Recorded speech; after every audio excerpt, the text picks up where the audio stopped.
I think the conversation has been very thoughtful about what we need to do to build movement.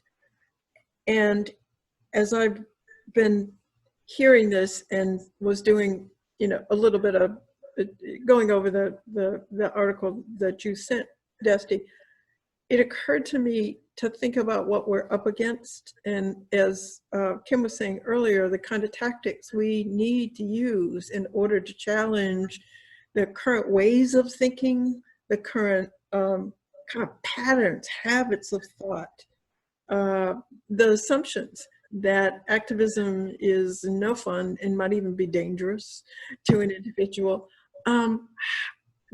How do we, so for example, just picking up on the thread of one thing that Judy Kale just said, it's about how do we not just feature women as the important part of the story, but begin to engage people in thinking about how do we displace the masculine norm?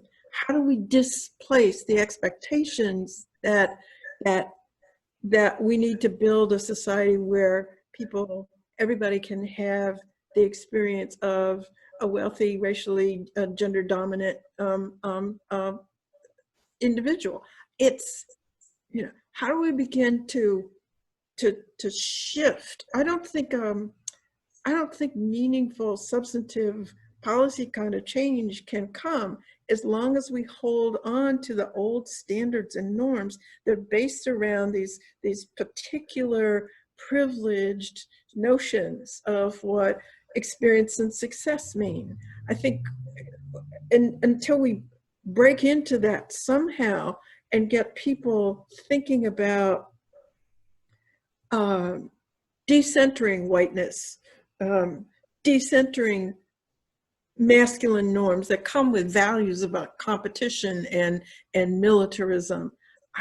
I really think part of the work we need to do needs to get to what are we facing, both in terms of the expectations that people have about society, as well as the patterns of ways in which they engage each other in order to be able to build something different.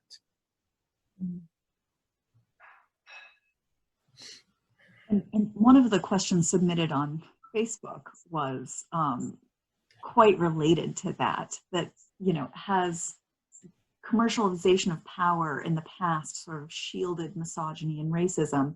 And as we have started to peel back those layers, are we now addressing something that is, as we start to really undo racism and the patriarchy and harmful gender norms, is our battle and our tactics changing? And there I am using military terms, right? Because we're all swimming in that soup, but changing because we are now pursuing something even deeper rooted or hidden or protected in different ways.